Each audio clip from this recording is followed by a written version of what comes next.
Layout. A workshop is a place where activities such as fabrication, designing, construction, and drawing takes place. It has an office, a toilet, a machine section and a store. There should be a first aid box, workbenches and machines in it.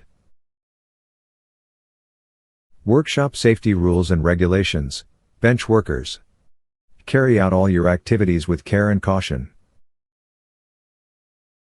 All accidents, whether minor or fatal, must be reported. You must always wear goggles and a nose mask during welding, drilling and metal or wood cutting. Return all tools and accessories to their proper storage areas after use. Thanks for watching.